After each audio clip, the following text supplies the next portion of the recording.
All right, general chemistry students, this is for when I'm going to be gone on Monday, May 7th, and want you guys to have this information available so that if you get stuck on some of the practice, you'll be able to work on it without me there. So this first worksheet, front and back, is actually an old titration quiz or a acid-based quiz that we've done in the past. And this is going to serve more as like a review guide at this point because we've done these things already, this acids and bases unit, but we've been focusing on titration so much for the last couple days. Chances are you forgot that we did these and maybe even how to do them. And so you might get this in front of you and go, I don't even know where to start. Well, that's why I'm making this video for you.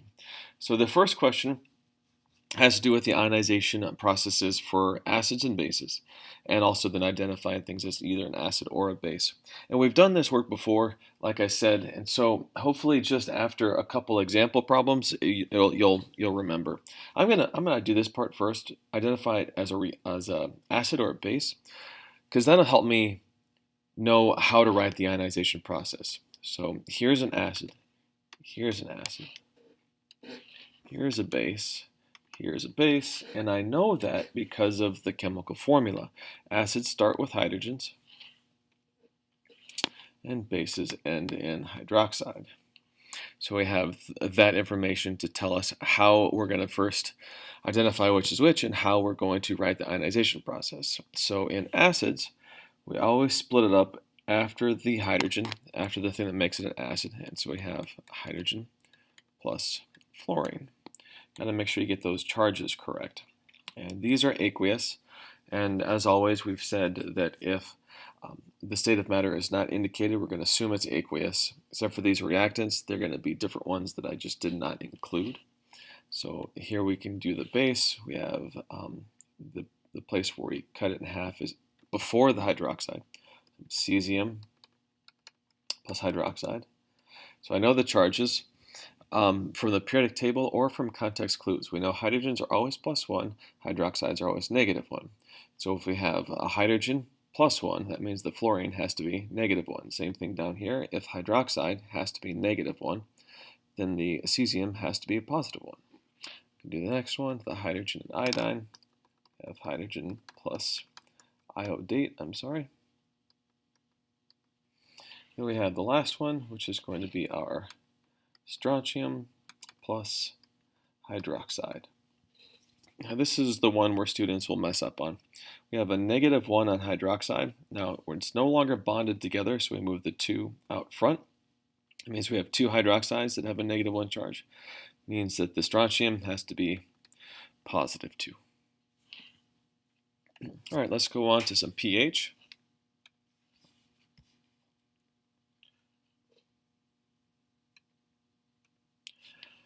Remember that pH is equal to the negative log of the hydrogen ion concentration, and pOH is equal to negative log of the hydroxide ion concentration.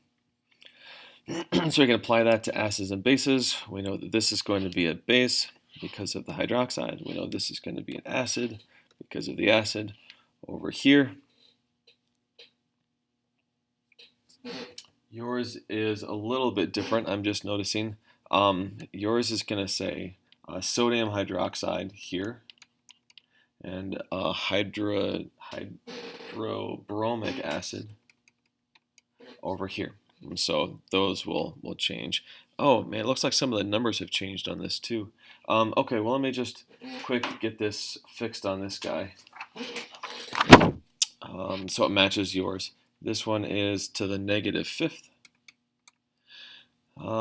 This one is 0.025. That's actually the same thing. -3rd, and then this is to the -4th. So now it matches yours. And that will take care of that. Hopefully everything else matches. We'll find out. So with the acids, or excuse me, yeah, we'll do an acid first. Take the negative log of the pH, or excuse me, negative log of the hydrogen ion concentration. So all we do here is negative log of 0.025. That's pH we end up with an answer of 9.2, or I'm sorry, 1.6. Where with a base, we take the POH equals negative log of 1.4 times 10 to the minus fifth. So POH is equal to 4.8. Now the last equation up here that I need is pH plus POH is equal to 14. And we need to use that in order to finish up the rest of this problem, because now we have a POH, so we have to take 10 minus, 14 minus 4.8 is equal to 9.2.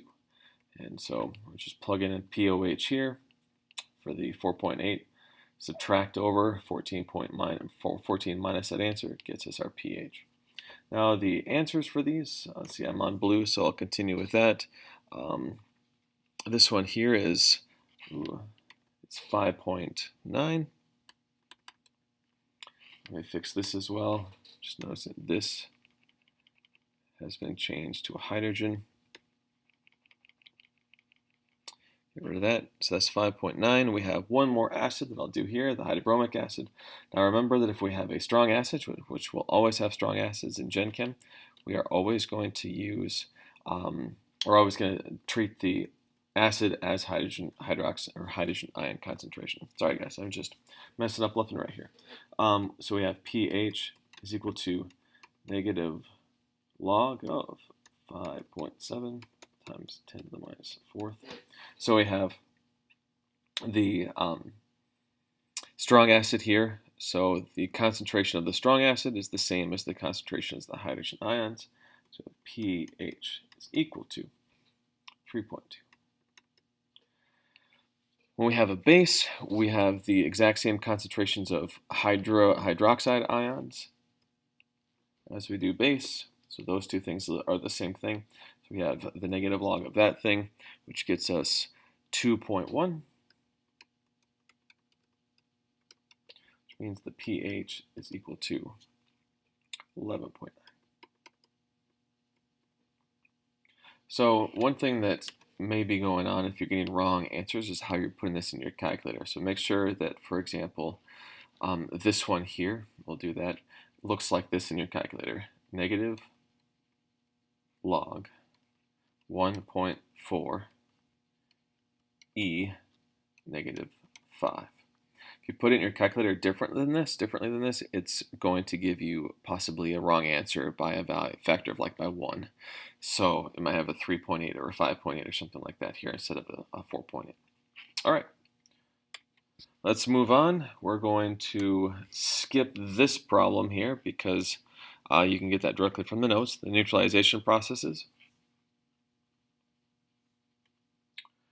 Remember that for neutralization processes, when we have an acid and a base, we're always going to get water.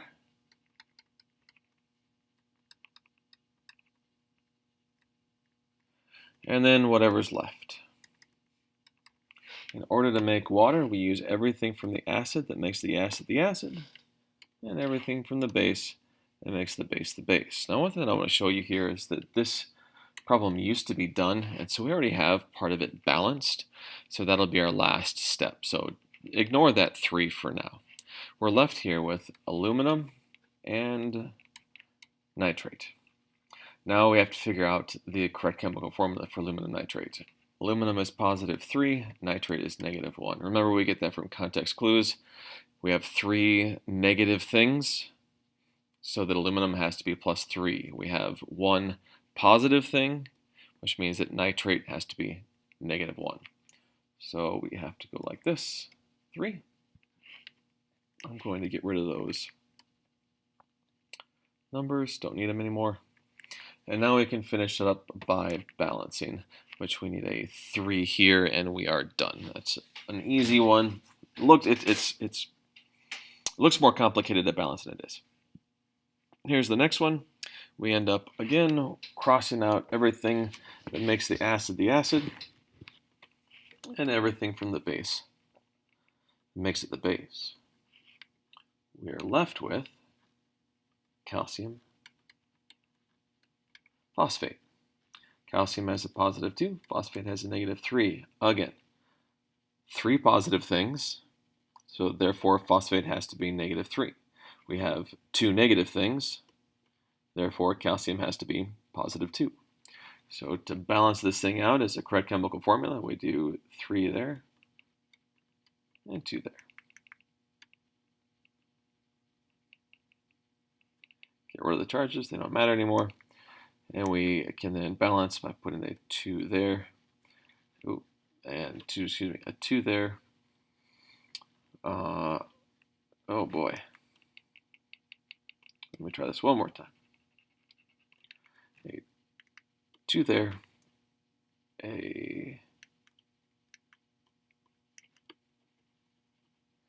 I'll get it right here eventually. There's the 3. There's the 2, and this becomes 6. Now we have it right. All right. Last one, we have barium, because that's the metal. So that's why I'm writing this first. We have bromide. There's that. Put a 2 there, 2 there, and we're balanced. Purpose of titration and the lab equipment, you can go ahead and fill those out on your own. Here is an actual titration problem. So we can look at this. Acids and bases react in order to form water and salt. That's what we were just practicing. In titration experiments, the known concentration of one of the species is used to determine the other. So that's the purpose of titration. Could have just gone to this problem, the answer above. We have different data. We have 35 milliliters of the nitric acid, has a concentration of 0.12, and 2.56 milliliters of the aluminum hydroxide. So we're looking for the concentration of the aluminum hydroxide. Both of these are aqueous. So let's go through our steps. Step 1 is to convert to moles.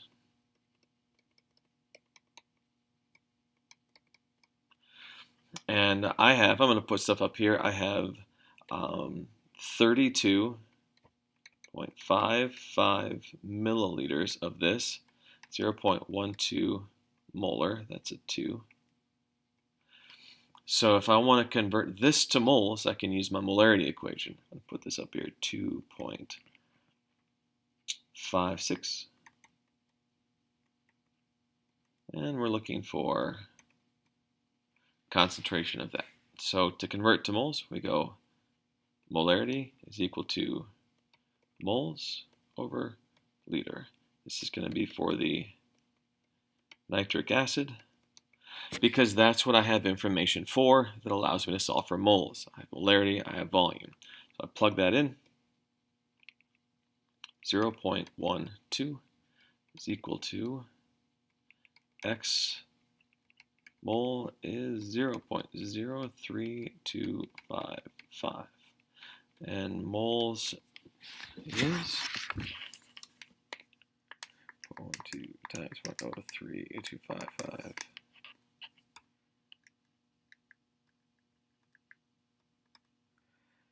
0.0039 of the nitric acid. Step 2 is our mole ratio.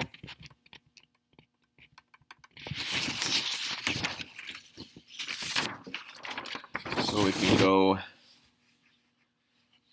from nitric acid to the sodium hydroxide. No. Aluminum hydroxide. So we go 0.003. Is that right? No, that's right. 39 moles of nitric acid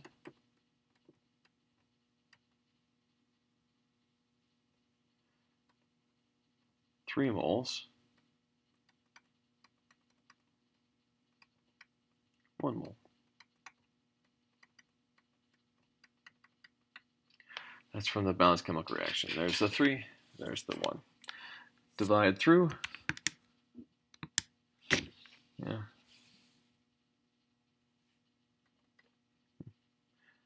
0.0013 moles aluminum hydroxide. All right, so then we have step 3.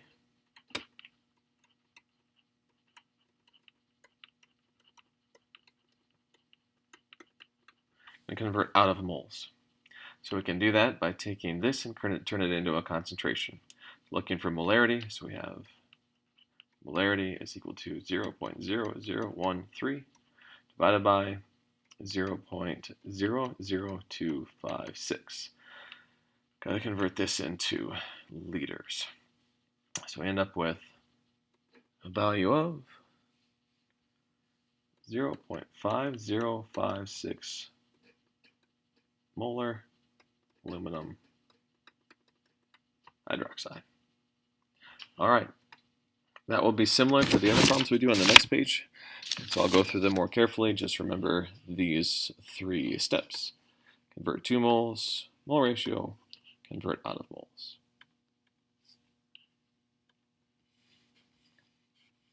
The second sheet here is helpful for several reasons. The first here is that it provides us with a template for how to collect data. So we have our 2 different parts that we have to collect data on. This here is part 2. And that is where we're going to be standardizing the sodium hydroxide.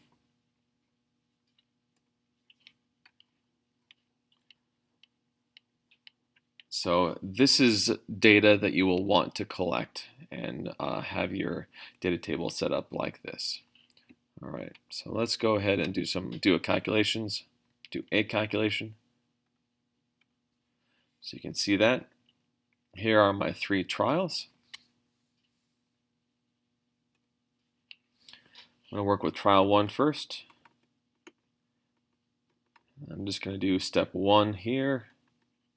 We take 0.75 grams of KHP and convert that into moles. Remember that this is not potassium hydrogen phosphorus, it's potassium hydrogen phthalate, and potassium hydrogen phthalate has a molecular mass of 204.2 grams per mole. It comes out to be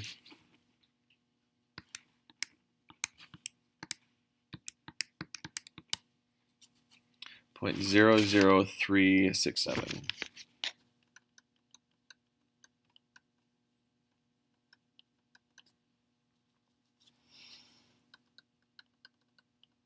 Step 2, I'm going to do right here.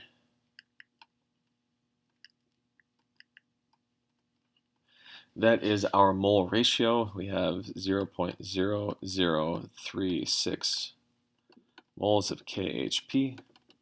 And it is just a 1 mole to 1 mole ratio, a 1 to 1 mole ratio. So we have 1 mole KHP. Let's switch over to blue now because we're going to be figuring out the base. 1 mole of sodium hydroxide. And that gets us 0.00367 moles sodium hydroxide. And so you can't see the balanced chemical reaction on my screen, but you can on your paper, that it is a 1-to-1 ratio between those 2 reactants. Now I can do step 3, which is to convert that into molarity, 0.00367 moles of sodium hydroxide, and divide that by 0.0263.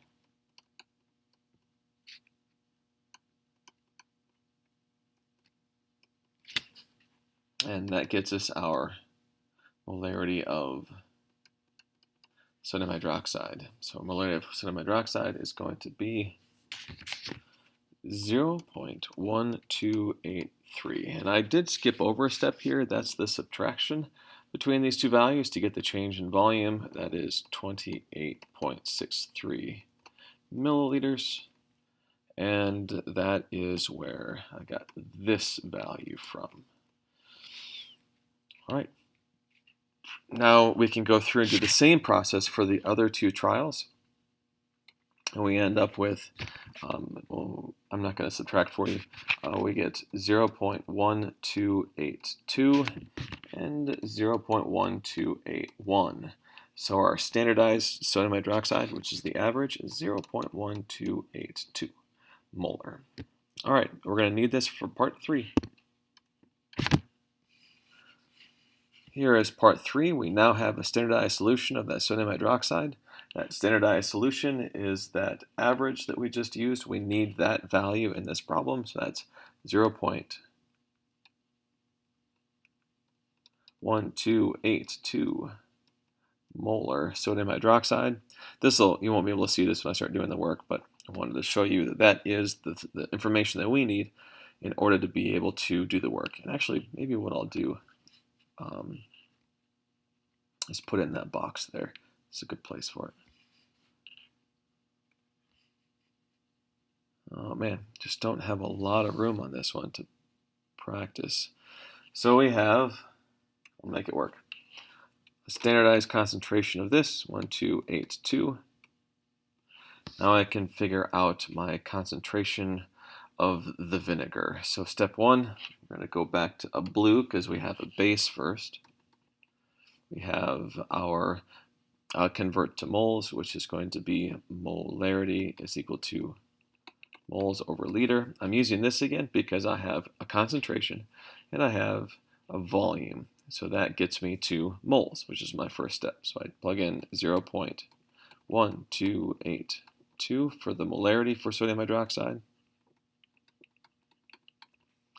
is equal to the moles. It's going to be what we're looking for over the volume, 0.03557.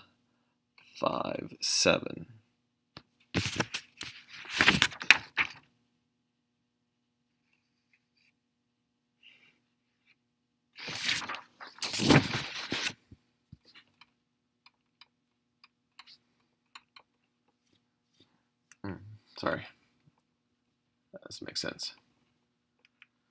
35.57 milliliters. So there's my volume here, 35.57 milliliters. Converted into liters, we get a value of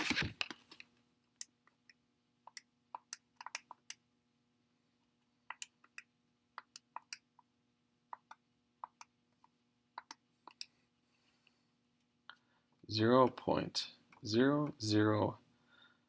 We're running around to 4.6.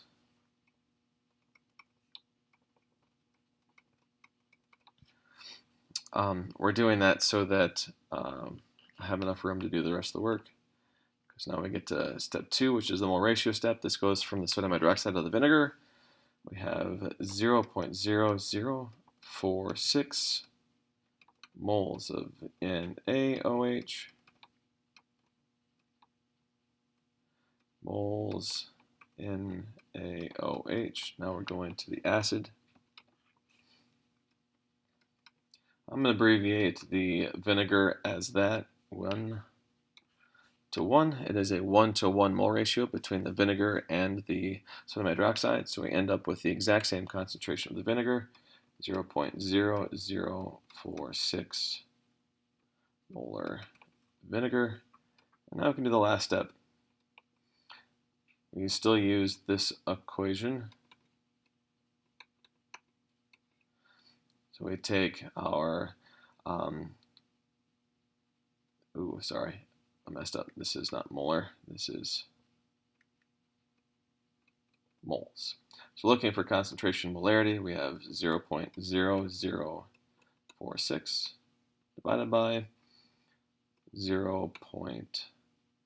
What do we got here? 34. 0.034. And that comes from here. Did it again. 3.4 milliliters is that value. So I end up using this right here. We end up with a value of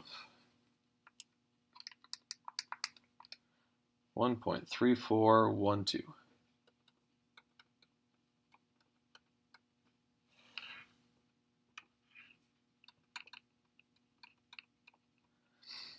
Now I have the other values already calculated, 1.2832 and 1.2461. Oops.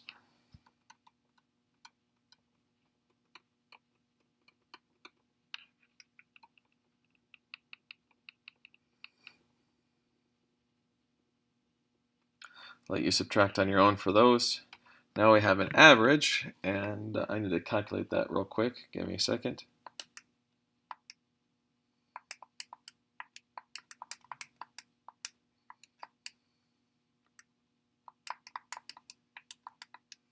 $1.2902.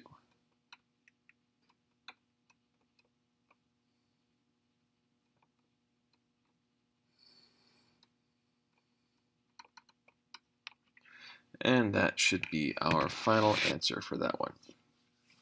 All right, so you can go through and calculate the other ones on your own and practice those just like above. Go through the 3 trials. I showed you one practice problem, so that should help you on the others. All right, good luck.